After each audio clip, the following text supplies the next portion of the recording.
Cashflow Diary Podcast, episode 539. Welcome to yet another exciting episode of the CashFlow Diary Podcast, the podcast that teaches you insider tips, tactics, and strategies for creating leverage streams of cash flow into your life. Learn from top-performing entrepreneurs, business owners, investors, and thought leaders from across the globe as they share their secrets to success. Like what you learn on this and other CashFlow Diary podcast episodes? Go to learninvestingnow.com and sign up to receive powerful tips and information that will help you succeed as an entrepreneur and investor. Now, here's your host, investor, entrepreneur, business owner, educator, speaker, author, and master facilitator of Robert Kiyosaki's cash flow game, Jay Massey.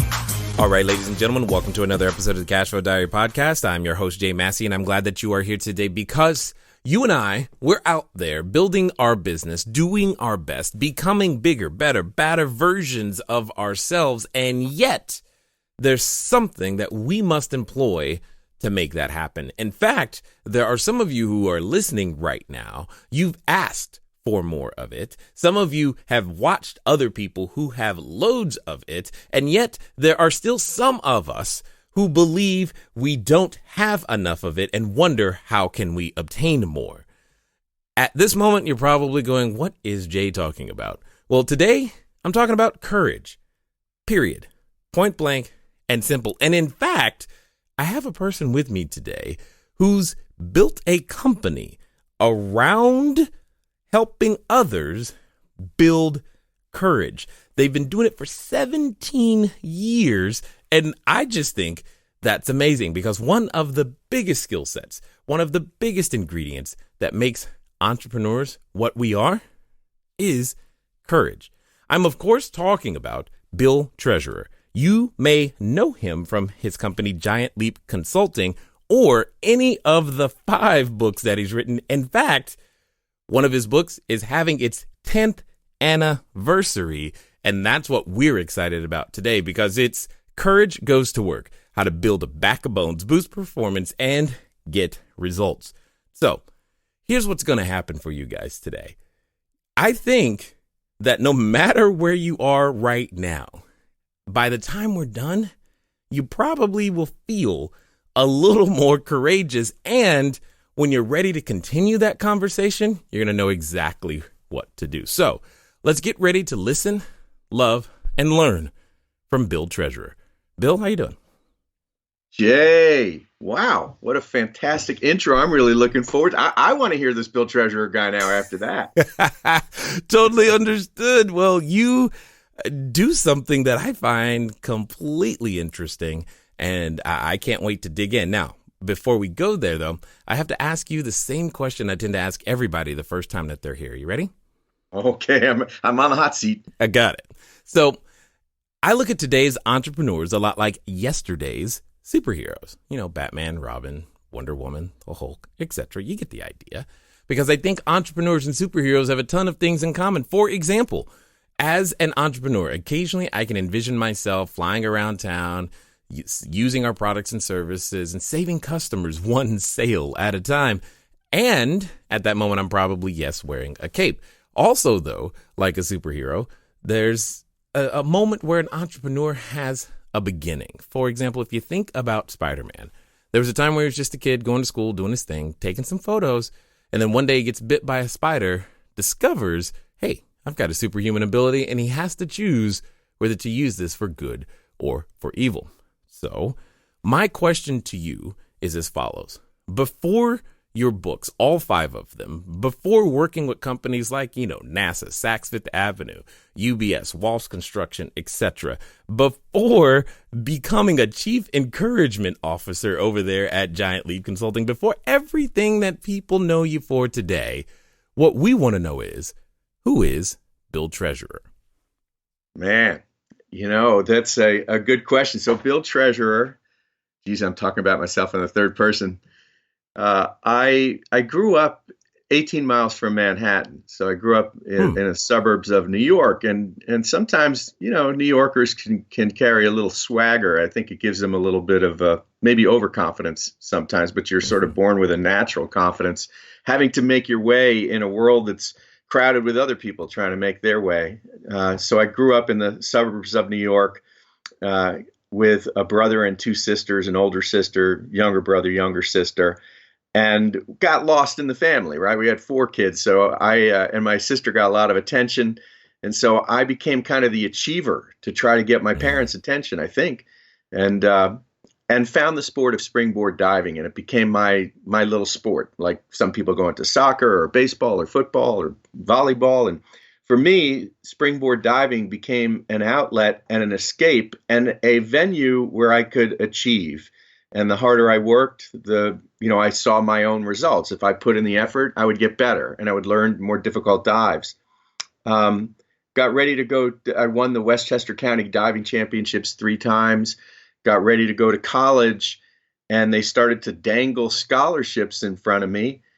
And now, and they'd say, "Bill, you're a great low board diver. You're quite the 1 meter specialist. Tell us about your high board list of dives." And I had never bothered to learn a high board list of dives, which they have in college. If you're going to get a college scholarship, you're going to need a high board list of dives. But I didn't have a high board list of dives. 1, because I didn't have a high board. And 2, because I was and am petrified of heights. Okay. I just want to make sure I'm hearing this correctly. You are standing over the edge of a pool. Looking down from above, and you're going to voluntarily fling yourself off the edge of a board into water, and you're afraid of heights. I'm afraid of heights. And so now it became and it's kind of a metaphor. So many people are afraid of heights. Norman Rockwell actually has a wonderful painting of a little skinny kid inching out over the edge of the high board, looking down below, and you see the kid's petrified face. It's almost an archetype. It's certainly a motif. And so here I was faced with this fearful moment. What am I going to do? Am I going to walk away from another sport? It's like the only thing I've got. Am I going to walk away from diving? And fortunately, I had a coach who wouldn't let me walk away from my own potential. And he nudged me into discomfort. He would take me down to Iona College in New Rochelle, New York, and I've never seen to this day another diving board anywhere in the country that was built on a hydraulic lift like the diving board was at Iona College. So he could take the diving board now and go from 1 meter, which I was used to, but now he lifts it up to 1.5 meters. Now I'm going over on my dives. I don't want to go to practice. I'm getting welts on my legs. I'm doing screaming belly whoppers. And but after a while, maybe 100, 200 dives, I get used to it, and I start getting a little bored. And boredom's a great clue. Jay, what do you think he did when I got bored at 1.5 meters? Oh, I thought he was going to be raising it sneakily while you were on it, but yeah, I'm assuming he increased the height. Exactly. So through this process of modulating between comfort and discomfort. Human beings don't grow in a zone of comfort. You grow, progress, and evolve in a zone of discomfort. This is key to being an entrepreneur as well. And how much discomfort are you willing to withstand? So through that process, eventually, I got a 3-meter list of dives, and I got a full scholarship to West Virginia University. And it was like the first experience that I had really spending a lot of time with fear, and that if you allow yourself to walk through it instead of run away from it, that there can be rewards for you. And the long arc of the story, which but your listeners don't, is that ultimately through that same process of modulating between comfort and discomfort and incrementally withstanding greater intensity of fear, I became a world-class high diver and a captain of the U.S. high diving team, diving from heights that scaled to over 100 feet into a small pool that was 10 feet deep, traveling at speeds in excess of 50 miles an hour, protected only by a Speedo. Yeah, right. Okay, so I've watched that, like when the Olympics come around, I'm an Olympic nut. I will watch diving, and I'm looking at that, and all I can say to myself every time is, no way. No way. I mean, you're talking to a guy who doesn't even know how to swim, let alone voluntarily go into the pool from such heights. And I have to ask this question. What motivated you? Because, see, oftentimes when we're faced with things like this, you had a choice. You didn't have to, but what made you actually want to? Because there's usually this point where when we're facing something like that, and we've, as that board goes up, it becomes something, maybe we even enjoy it a little bit. What was that for you? Right. So, and bear in mind that, in the Olympic Games, they stop at 33 feet, which is 10 meters. Yeah. And we were going from like 3 times higher than that. Which is also crazy. Which is also crazy. Both of them. Either one. I'm good either way. I guess that I would say there's a few things. On the one hand, that I knew that what was holding me back was fear. Mm-hmm. And I didn't like that idea, that it was my own psychology holding me back from the potential achievement of something. That's sort of the main answer. And I knew that if I wanted to be part of the high diving team, that I would have to do this high dive, which I did not want to do. And that was sort of, if I wanted to be able to travel around the world, meet really fascinating people, be part of a troupe of athletes, have a life experience that very, very few people will get to have, then the sacrifice for that would be able to extend what I had already done. I had already done it to get to 3 meters.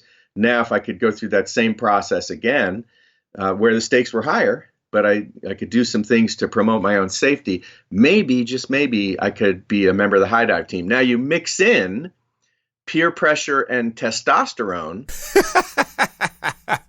and that helps the equation too, because you had a bunch of crazy ass, other divers, doing the same thing, and that helped me up the ladder. Totally understood. Now, let me ask this question. I'm just curious. Were there any time, at any moment where you're at the edge going, what am I doing?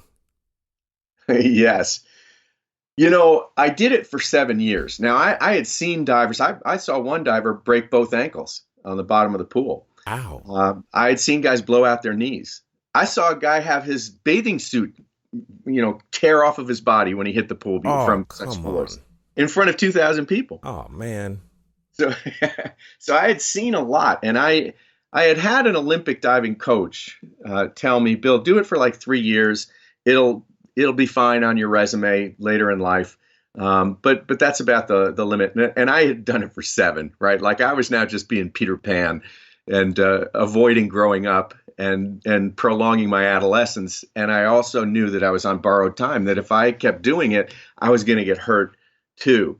The most dangerous time on the high dive ladder was when you felt complacent, because you might have done 6 dives someday, and now it's the 7th dive, and you're just tired, and you're not thinking about. You need to be a little bit afraid of some sort of danger that you're facing.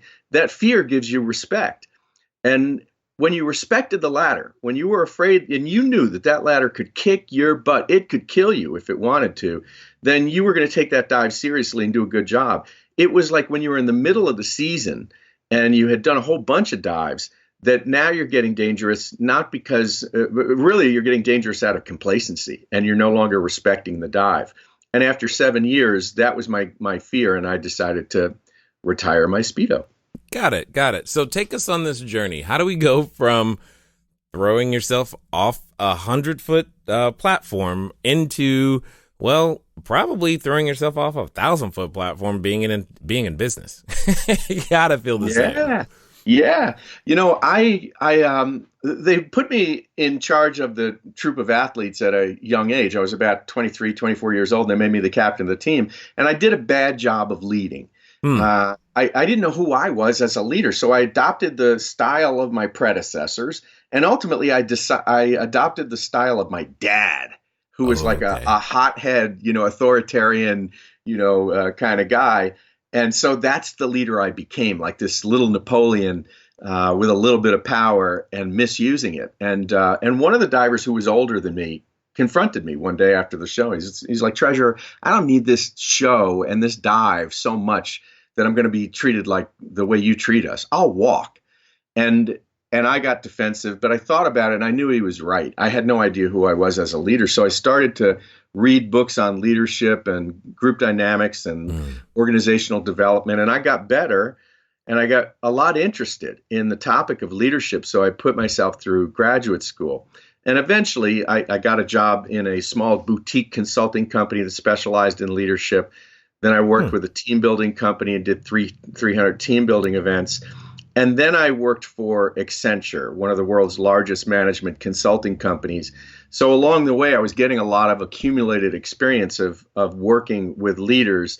And then after working at Accenture, and I was their first full-time internal executive coach, and my job was to coach people to clarity to help them get what they want out of their leadership. And as I did that, I realized that I didn't want to stay at Accenture. I've got great respect for the company, but the expression that I really wanted to bring forward in the world was to help people take their own high dives. I wanted to help organizations take high dives in the way that I had done, to confront their fear, to find their courage, to put their courage to work. And so I had to take my giant leap. That became my moment. And 9/11 sort of tipped me over. I was like, you know what? Life is too short. And I want to take a big bite out of this apple before I kick. And so I had another decision point. It became sort of the next high dive in my life. Am I going to start my own company and take the entrepreneurial path when I know if I stay at Accenture, if I stay long enough, I'll probably end up being a partner and it's very well compensated, but I'll feel like I'm selling portions of my soul each day.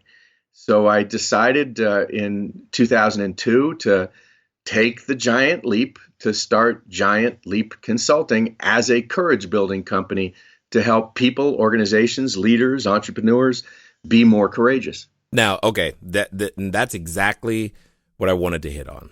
There are a number of people right now, Bill, who are listening to you and I, who are right at that exact moment. So I kind of have a two-part question, if you will.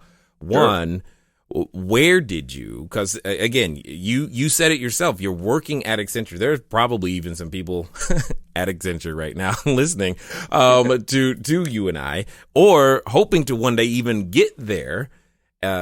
And you're saying, no, that wasn't enough for me because of who I was, what I wanted to be, etc.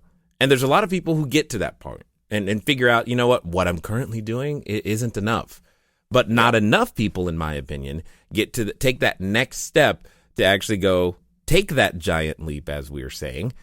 But you did. So I have to ask you so that they can know, where did that courage to do such a thing come from?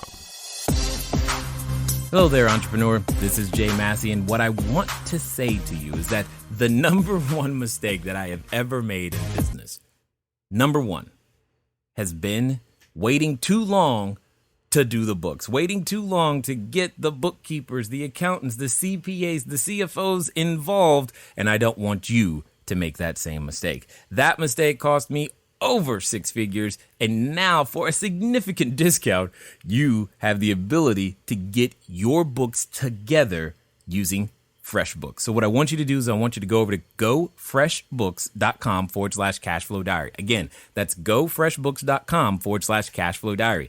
FreshBooks is the easy to use software designed to help you, the small business owner, the freelancer, get organized and save time on invoicing, getting paid faster, keeping those books in order so that it becomes a bonus for you to do your taxes as opposed to a burden.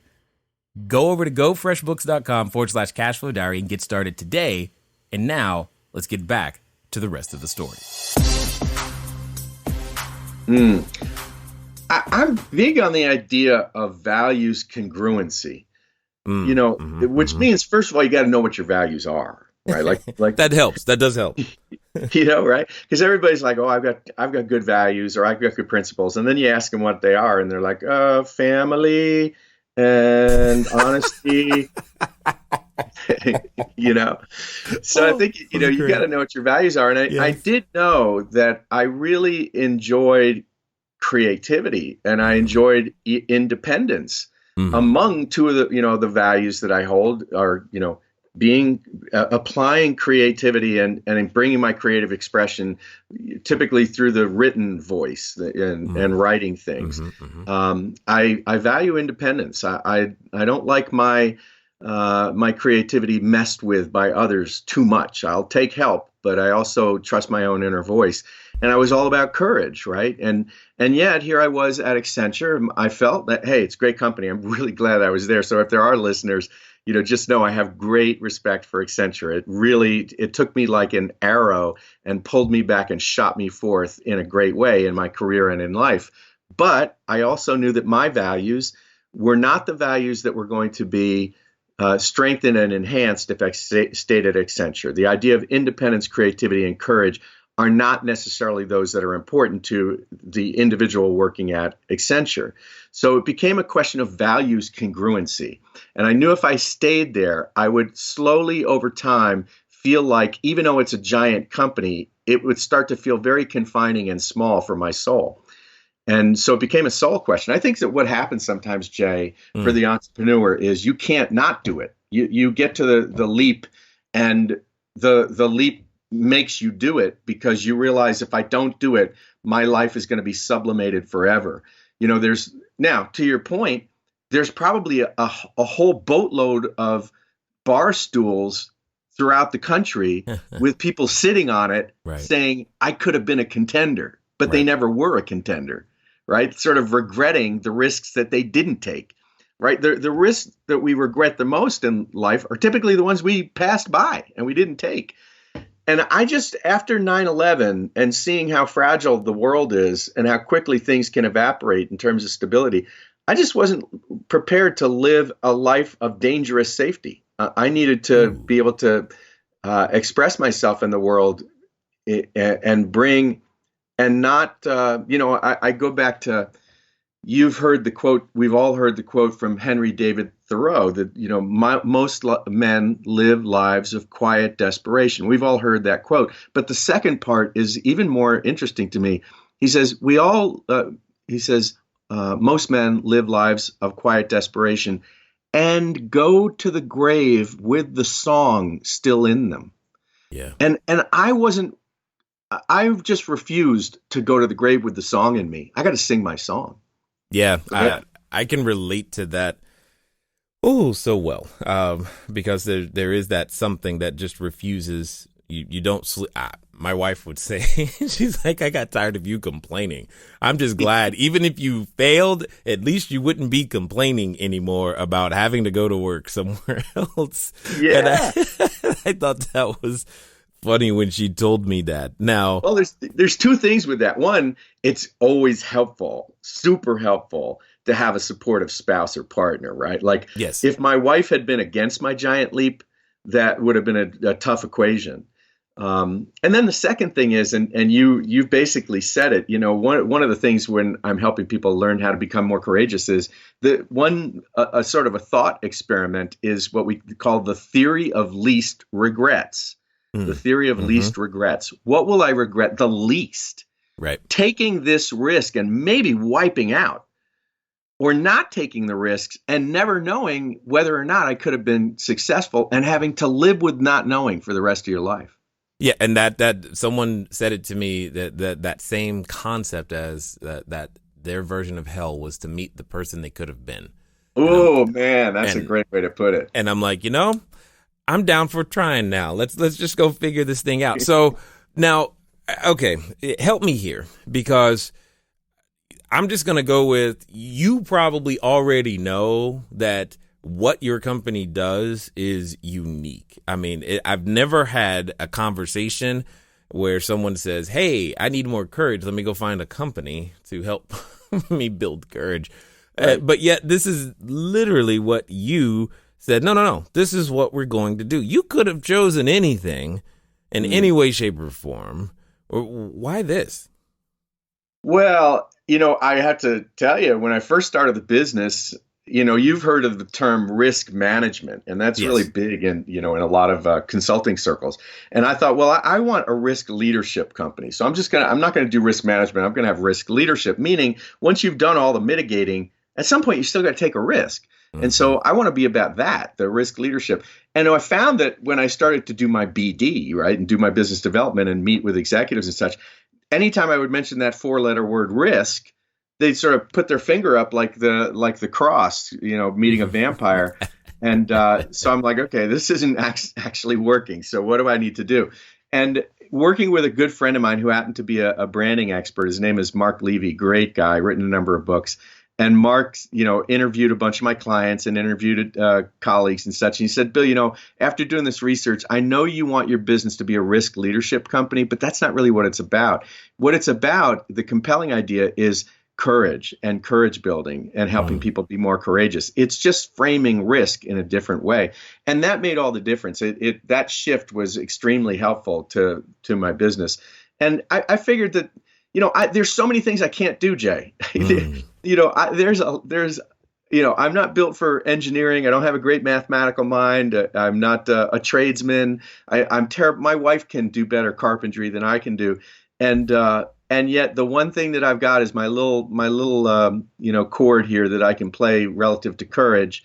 And I'm a good trainer. I'm a good corporate trainer. And that I knew that I could work with groups and work with people to help them do the courageous things that they need to do to take their careers or businesses to the next level. Got it. That makes sense. I mean, I do also consider it a gift that when you, like you're saying, you can find, this is where I belong. This is the song I can sing. This is the game that I can play. And knowing that, I think, is in and of itself is a strength. So let's dive a little bit into the 10th anniversary edition. You first of all, congratulations. That's just insane and awesome and all of those things at the same time. But one of the things that I like specifically just about the title is when you say courage goes to work. That implies to me, and hopefully to others, that it's not just an emotional feeling, it's not just a thought, but there's actual observable actions that should be deployed when you are feeling or in this courageous moment. Could you share with us a little bit about what you intended specifically with the title? Yeah, so thanks for mentioning that, right? The courage goes to work. In other words, courage rolls up its damn sleeves. Right. You act to make the courage happen. You've got to do something. It's not just going to come to you. And it often involves some sort of a confrontation. It definitely involves moving into discomfort. I have to tell you, I've got a daughter. She's 15. She's fantastic. I've got 2 sons, too. I've got a 15-year-old son, so they're twins, and I've got a 12-year-old. But my daughter, Bina, she has cerebral palsy, and she's also deaf. So she's, got some challenges. Now she's got a cochlear implant. She can hear. Life is good. She can walk. It took her until she was 5 to learn how to walk. And she's in the same grade as her twin brother. Life is good. And she tends to be the bravest one in the family. When we go to, Carowinds or Six Flags. Carowinds. Yes. As a North Carolinian. I do. And they've got great roller coasters. There's one called the Intimidator, named after Dale Earnhardt. And Bina, my daughter, she's way more interested in going on those roller coasters sometimes than my boys. So she's full of bravery. And when I asked her one time, why do you love roller coasters so much? She said, and she talks differently as a kid with CP. She said, I like to get brave. Well, that makes sense. I like to get brave, not to be brave, but you have to go out and get your bravery. You have to go out and get your courage. It's not something you are. You've got to go and get it. And so the idea of courage goes to work is that you want to be courageous, roll up your damn sleeves and work for it, because you're going to have to encounter your fear. You're going to have to encounter naysayers. You're going to have to deal with your own psychology. You're going to have to deal with people who don't want you to do something. You gotta get it. You gotta go out and get your courage. You gotta roll up your sleeves. Courage goes to work. What I like about this is I've heard it said before: if there was no Goliath, there is no David. And what you're really saying you're flipping it on its head, saying go towards the thing that you've been getting ready to prepare for, so that you hopefully never experience. You're saying no, go straight into the face of that, so that you can at least find out. Which then leads me to the question of, well, oftentimes, at least in my experience, when I do that, I sometimes I don't achieve the result I intended, and I find myself rethinking my approach to many different things. So what's the thought process around failure or failure events, or just not achieving the result that you originally intended? Yeah, there's a lot there. You did key onto something that, so courage absolutely has a relationship with fear. There's a good argument to be made that if you're not afraid of the thing, you're not really applying your courage, right? Like you need the presence of fear to experience courage. And the shortest definition for being courageous is to act despite being afraid. John McCain said that in his book called Why Courage Matters, which was an international bestseller. So what's interesting about that, Jay, is that courage is not fearlessness. So you see these bumper stickers, no fear, no fear. Right. It's like no brains. Courage is fearful. Let me say that again. Courage is fearful, but courage acts despite the fact that it is afraid. Now, to your point around the idea of failure, and this is certainly something that pretty much all entrepreneurs are going to find out at some point. And it becomes, you're not really anybody out in Silicon Valley until you've had a big failure, a big noticeable and visible failure. So failure has a way of shaping us. Now, that doesn't mean, like, I'm not full throttle, say yes to every risk in front of you. That's not necessarily courage. In fact, sometimes courage is a very disciplined, boundary setting no. Sometimes courage is in a no, not in a yes. But we keep failure in perspective. So back to Courage Goes to Work. The original edition of the book, the foreword of the book, was written by Sarah Blakely, the founder of Spanx, a women's shapewear company. She was the youngest self-made female billionaire on the cover of Forbes magazine just maybe a handful of years ago. And she wrote the foreword to Courage Goes to Work because I had worked with her on 4 occasions. And in that book, she said that when she was a kid, her dad used to sit her and her brother down at the dinner table at the end of every week. She was about 11 years old. And he would ask them the same question. He'd say, okay, kids, what have you failed at this week? What have you failed at this week? And she said she learned an important lesson at a young age that if you're not failing, you're never really going to extend yourself and have a thriving career or life. And she carries that spirit now into Spanx. And so what she says is when somebody makes a mistake at Spanx, especially when they are forward falling and key us onto a new insight, I'm never disappointed. In fact, I go up to them and give them a big high five. Not because she wants them failing all the time, but because that's where innovation happens. That's where experimentation happens. Creativity needs some degree of mistake making. It's messy. And so failure has to be put in perspective. Now, I want a person to take a thoughtful, calculated risk, but I have to have some toleration for mess ups along the way. I'm thinking. There's a number of thoughts going through my head. One, I need to ask my kids that question. Two, but also at the same time, I'm going, what is that difference? Because I've heard it said before, and I know other people have heard it said before. Like, what is the difference between like bravery and stupidity? And I'm like, or courage and stupidity in this particular case is really what it's coming. It's trying to figure out where that line is. Do you have some sort of clear demarcation that could assist us? Well, It does have to sort of be found for each person, and sometimes it's a trial and error process. You find what your own, demarcation line is. I will tell you this: if one of your listeners, for example, is at that cusp of taking a big risk, maybe they have an appetite to be an entrepreneur, but they just haven't gotten off their high dive platform. What I would say is you need more than a pro and con list. Too many times. You're saying that's not motivating enough, that just won't do it? It's not enough calculation, right? Like, it's not thoughtful enough. So in my book, Right Risk, my first book on risk taking, I put forth 5 Ps, and I'll go through them real quick. But if you can answer sort of affirmatively to each one of these 5 Ps, I can't guarantee that you'll have a successful outcome, but I can guarantee you will increase the probability of a successful outcome. Way more so than if you just used a pro and con list. Now, the first P is passion. When you're thinking about this giant leap that you're facing, does it make you excited, or does it deplete your energy and exhaust you to think about it? So are you passionate about it? When you think about this leap that you're facing, do you get keyed up? And is it a positive fantasy that takes over? Passion. The second P is principle. Is it connected to some principles that you hold dear that you say are important to you? I already told you courage, creativity, and independence were 3 of mine. But what are yours? And, that a giant leap is not just about compensation. What will this risk get me? But destination. Where will this risk take me?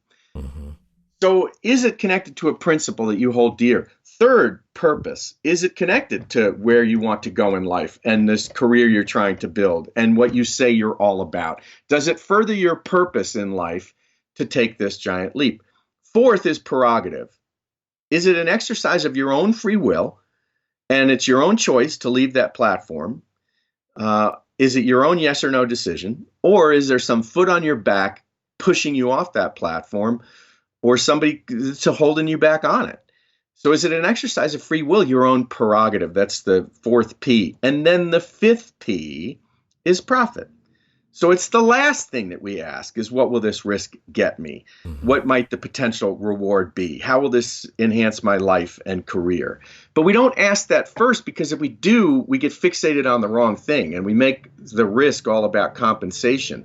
That's got to be one factor. It can't be the otherwise you're chasing a shiny ball and you could be chasing it right off the cliff. So to dimensionalize and to give it more criteria and more thoughtfulness, you run it through the 5 Ps. And now, if you take your giant leap, whatever it is, you've increased the likelihood of a successful outcome, but you can also live with a non-successful event because you've thought about it in a dimensionalized way. Yeah, it's funny that you say those things in those, because I was, as you were talking, I'm reevaluating things that I do, and I'm like, oh, yeah, that makes sense.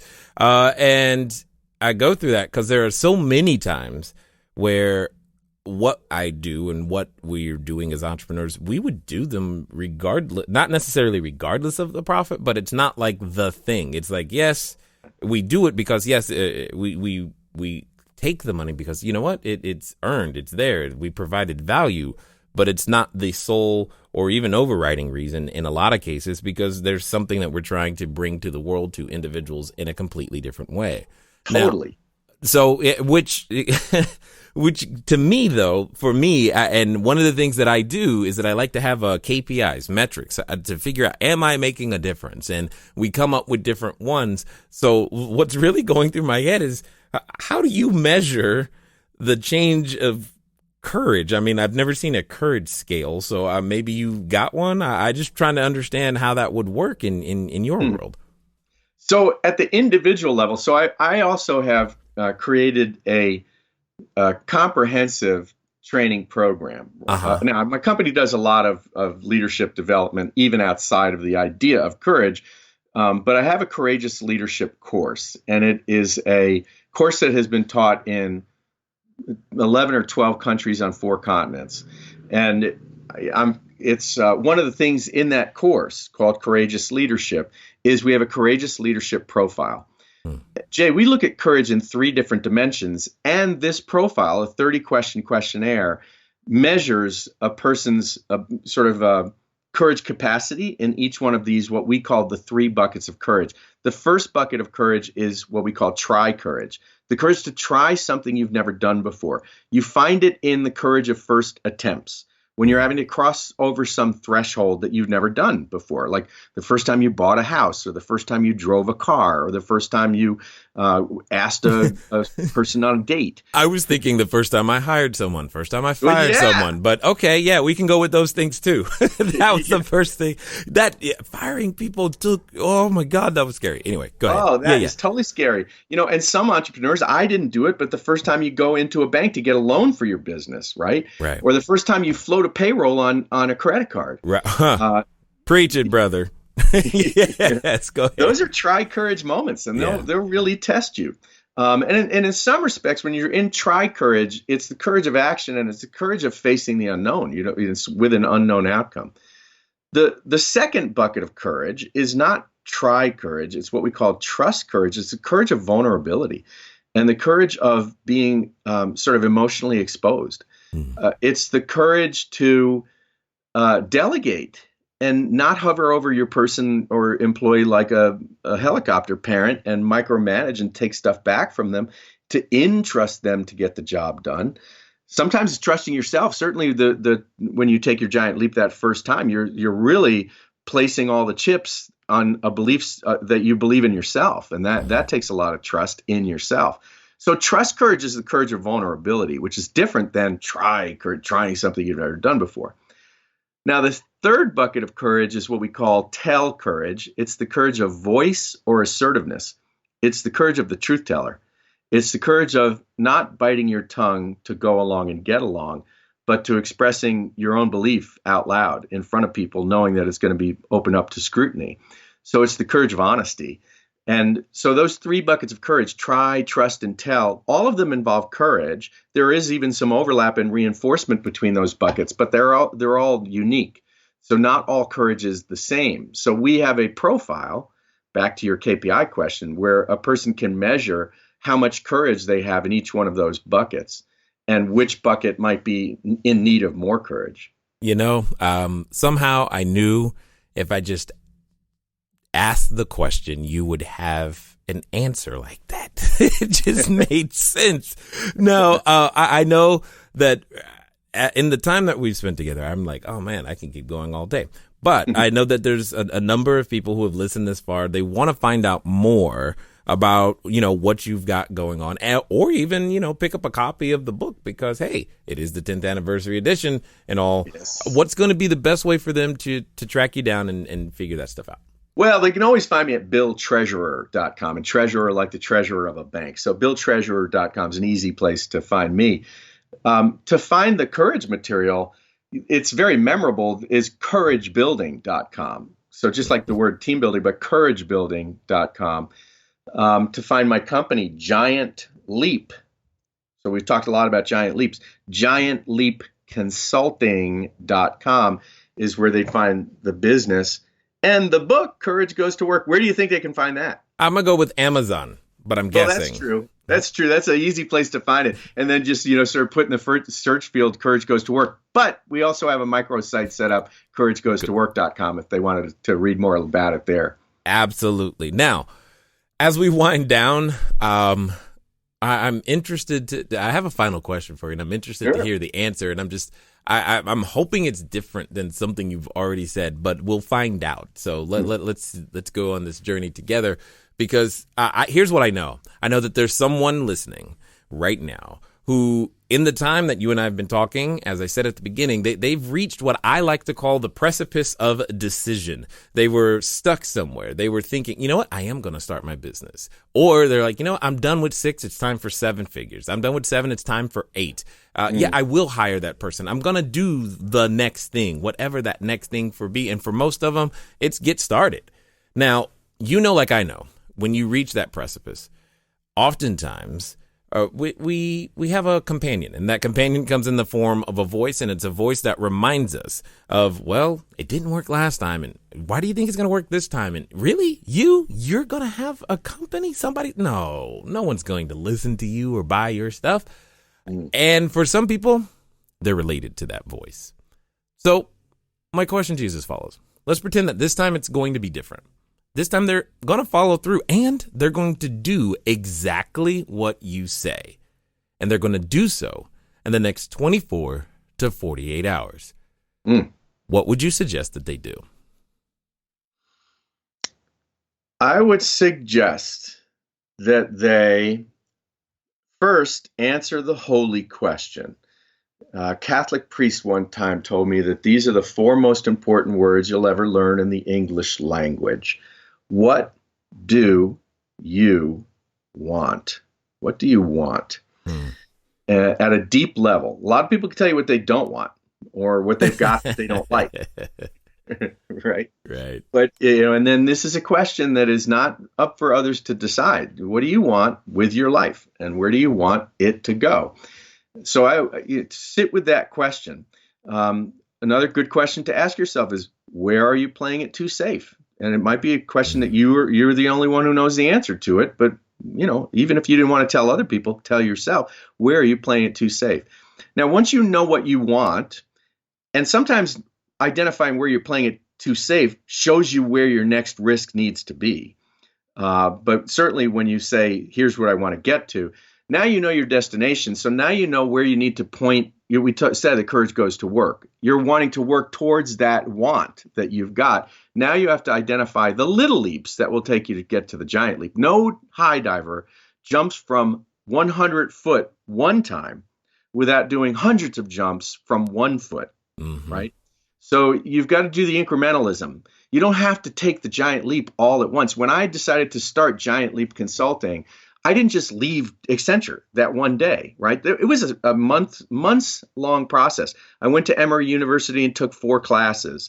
I spoke to different entrepreneurs who had started businesses, some of which failed.